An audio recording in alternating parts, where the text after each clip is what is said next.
This channel does not promote any violent, harmful, or illegal activities. All content provided by this channel is meant for an educational purpose only.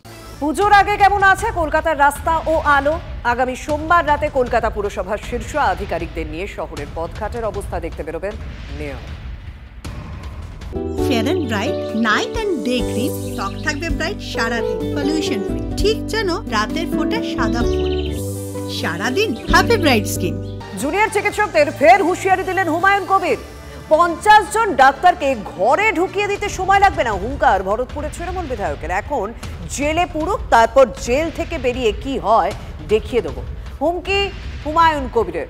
Medical college ঘেরাও করে রাখবো, নেত্রী বারণ করলেও শুনবো না, হুঁশিয়ারি হুমায়ুন কবিরের। মুর্শিদাবাদ মেডিকেল কলেজ ও হাসপাতালে গিয়ে হুঁশিয়ারি দিলেন তিনি। সব ডাক্তার, এসব 50টা ডাক্তারের ঘরে ঢুকাতে আমার 2 মিনিট লাগবে। যত খুশি করুক, যত মহামিছিল করবে, এরা যদি 1000 লোকের মিছিল করে, আমি তারপরের দিন 5000 লোকের মিছিল করবো, যে ওদেরকে ঘিরে ওখানে রেখে দেবো মেডিকেল কলেজ। হিম্মত থাকে তো আমার সাথে লড়বে, করুক। যেদিন করবে তার 2 দিনের মাথায় করবো। মেডিকেল কলেজ ঘেরাও করে রাখবো। আমার নেত্রী আমাকে নিষেধ করবে, কিন্তু তাও শুনবো না। আমার অধিকার খর্ব হলে আমি কোনো জায়গাতে আপোষ করবো না। এত বড় সাহস কোথা থেকে পাই, কার মদতে পাই? আমার এগেনস্টে এফআইআর করার হিম্মত কোথা থেকে পাই? হুমায়ুনের এই হুঁশিয়ারির পর জুনিয়র চিকিৎসকরা তারা কি বলছে তাদের বক্তব্য শুনবে, এবং তার পাশাপাশি বিশিষ্ট চিকিৎসক সুবর্ণ গোস্বামীর বক্তব্য। তো বারবার বলেছি যে আমরা আলোচনায় বসতে চাই। আজকে আলোচনা করে কি হচ্ছে? আমরা তো মেল পাঠিয়েছিলাম। আমরা যে মেল পাঠিয়েছিলাম তা তো আলোচনার জন্য পাঠিয়েছিলাম। কোনো সদুত্তর কি এসেছে? তার জায়গায় কি হলো? তার জায়গায় দেখা গেল বলা হচ্ছে যে থ্রেড কালচার কি সেটা নাকি কেউ জানে না। তার জায়গায় কি হলো? সাগর দত্তের মতো একটা ঘটনা করলো। কি বলা হলো? আরেকটা আরজিকর করে দেওয়া হবে। কাদের সাহসে করছে? কি হলো? শাসক দলের বিধায়ক বলছে যে ডাক্তারদের গিয়ে 50 জন ডাক্তারকে উঠিয়ে দেওয়া হবে, 50,000 লোক গিয়ে। এটার মানে কি? তার মানে সদিচ্ছা নেই, এটাই ধরতে হবে। আমরা সদিচ্ছা তো এতদিন ধরে দেখাচ্ছি, সদিচ্ছাটা নেই। এটা যদি বারবার প্রমাণ হতে থাকে, আমাদের আন্দোলন কিন্তু এত তীব্রতর হবে, শাসক কিন্তু ভয় পেতে বাধ্য হবেন, এটুকু আমরা জানিয়ে রাখি। তারা আইন তৈরি করবেন, অথচ তারাই আইন ভাঙার কথা বলবেন। আমরা আইনি যা ব্যবস্থা, ওনাকে আইনি নোটিশ ইত্যাদি পাঠাবো, ডেফিনেটলি আমরা আদালতের নজরে আনবো। আমাদের রাজ্যে আইনের শাসনের বদলে এই সব সমাজবিরোধীদের শাসনটাই এখন হচ্ছে যে এটা গত 12-13 বছরে আমাদের পশ্চিমবাংলায় এটা করে দিয়েছে। এটাই পরিবর্তন হয়েছে। এই পরিবর্তনটাই হয়েছে। এই যে পরিবর্তন চাই বলে আমরা দেখেছিলাম বিভিন্ন জায়গাতে, এই পরিবর্তনটাই হয়েছে। আইনের শাসন থেকে সমাজ বিরোধীদের হাতে চলে গেছে পুরো ব্যবস্থাটা।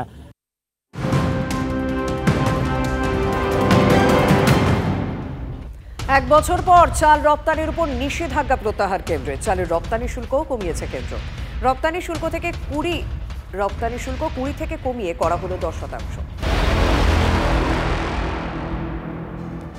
ফিরে এলাম বিরতির পর। রবিবারের সকাল বাজারের ব্যাগটা নিয়ে বাজারে যাবেন ভাবছেন? তাহলে বলবো একটু অপেক্ষা করে যান, কারণ বাজারের অবস্থা সাংঘাতিক, এবং সেই সাংঘাতিক অবস্থার সন্ধান আপনাদেরকে দেখব।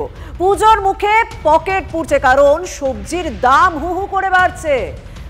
পর নিম্নচাপের দৃষ্টিতে দক্ষিণবঙ্গ জুড়ে সবজির ক্ষতি। পুজোর সময় এমনিতেই জিনিসের দাম বেশি থাকে, তার উপর বন্যা, নিম্নচাপের প্রভাব গোটা রাজ্য জুড়ে। আমার সঙ্গে 2 জায়গা থেকে আমার 2 সহকর্মী রয়েছেন। আমার সঙ্গে কলকাতা থেকে রয়েছেন আমার সহকর্মী সোমা, অন্যদিকে বাঁকুড়া থেকে রয়েছেন আমার সহকর্মী হীরক। আমি সবার প্রথমে সোমা, আমি তোমার কাছে আসবো, তবে একটুখানি জেলার খবরটা নিয়ে নিই। হীরক, বাঁকুড়ার কিছু অংশ বন্যা বিধ্বস্ত হয়েছিল, সেই ছবি আমরা তুলে ধরেছি, কিন্তু তার প্রভাব গোটা রাজ্য জুড়ে পড়ছে, কারণ সবজির ব্যাপক ক্ষতি হয়েছে এবং বেশ কিছু জায়গা থেকে ট্রাকও আসছে না। তার প্রভাব কি জেলার বাঁকুড়াতেও পৌঁছেছে? কারণ বাঁকুড়ার বাজার কি বলছে, কি অবস্থা সেখানে সবজির দামের ক্ষেত্রে? দেখো, তোমাকে প্রথমে জানিয়ে রাখতে চাইবো যে দুর্গাপুর থেকে ছাড়া জল, দামোদরে ছাড়া জলে বাঁকুড়ার সবজি উৎপাদক অঞ্চলগুলি একটা বড় অংশ বন্যা কবলিত হয়েছিল।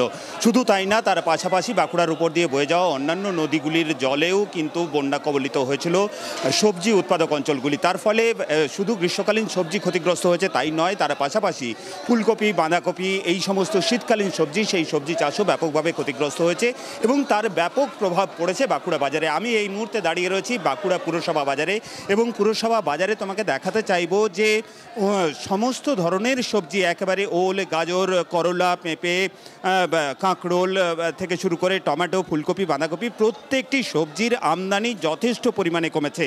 যেখানে পাহাড় প্রমাণ সবজি এখানে মজুদ থাকে প্রত্যেক ব্যবসায়ীর কাছে, সেখানে খুব সামান্য পরিমাণে সবজি নিয়ে তারা ব্যবসা করতে বসেছেন, এবং প্রত্যেকটা জিনিসের দাম অত্যন্ত চড়া। কার্যত বলা যায় বাজারে আগুন লেগেছে। সকালবেলায় মধ্যবিত্ত গৃহস্থ তারা ব্যাগ হাতে সকালের নিত্যদিনের বাজার করতে এসে রীতিমতো তাদের নাভিশ্বাস দশা।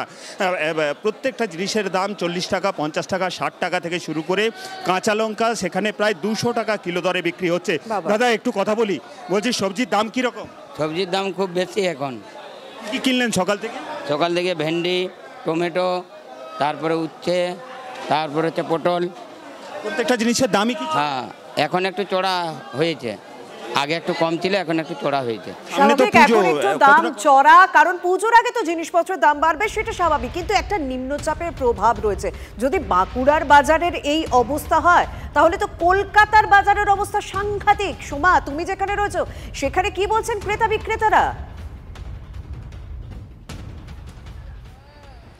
একেবারে দেখো, আমি রয়েছি মানিকতলা বাজারে। কলকাতার বিভিন্ন বাজারগুলোতে কিন্তু শাক সবজির দাম একেবারে আকাশ ছোঁয়া বলতে পারো। শাক সবজির দাম সেটা কিন্তু সেঞ্চুরি ছাড়িয়েছে। যদিও কাঁচা লঙ্কা, সেই কাঁচা লঙ্কার দাম 200 টাকা কেজি, বেগুন, ছোট বেগুন 100 টাকা কেজি, বড় বেগুন কিন্তু 200 টাকা কেজি দরে বিক্রি হচ্ছে। টমেটো 100 টাকা কেজি দরে বিক্রি হচ্ছে। ঝিঙে, পটল, এই সমস্ত সবজিগুলো সেগুলো কিন্তু 80 টাকা কেজি দরে বিক্রি হচ্ছে। তোমাকে আমি দেখাই এই রবিবারের বাজার, সেই বাজারেও কিন্তু মানুষজন যারা এসেছেন তারা কিন্তু বলছেন যে সবজির দাম এতটাই বেড়ে গেছে যে সাধারণ মানুষের পক্ষে কিন্তু বাজার করা সেটাও কিন্তু কঠিন হয়ে গিয়েছে। যারা এখানে বিক্রেতারা রয়েছেন তারা কিন্তু বলছেন প্রাকৃতিক বিপর্যয়ের কারণে এই দাম বেড়েছে, এবং যেহেতু দেখো আমি খুচরো বাজারে রয়েছি, তারা কিন্তু বলছেন যে পাইকারি বাজার থেকে কিন্তু তাদেরকে বেশি দরে নিয়ে আসতে হচ্ছে, সেই কারণেই কিন্তু তাদেরকেও বেশি দরে বিক্রি করতে হচ্ছে। ফলে দেখো যারা এখানে রয়েছেন বিক্রেতারা, একটু কথা বলি যে সবজির দাম এতটা বেশি, সবজির দাম তো অনেকটা বেড়ে গেছে। বৃষ্টিতে মাল সব নষ্ট হয়ে গেছে। কবে কমবে সেরকম কিছু এখনো পর্যন্ত আপনারা বুঝতে পারেন?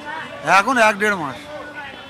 মানে এই শুরু হলো পুজো শেষ, তারপর যা সবজির দাম বলো বা যা খুশি বলো সেই সমস্ত জিনিসপত্রের দাম কমার একটা আশা রাখা যেতে পারে, তবে এখনই নয়। তবে সবজির শুধুমাত্র দাম তো নয়, আলুর দাম প্রচণ্ড, সেই আলুর দাম কমানোর কথা বলা হয়েছিল, কিন্তু এখনও অনেকেই প্রশ্ন তুলতে শুরু করে দিয়েছেন যে তাহলে টাস্ক ফোর্স কোথায়, কোথায় নজরদারি, এই সমস্ত প্রশ্ন উঠছে, কিন্তু মানুষকে সমস্যায় পড়তে হচ্ছে।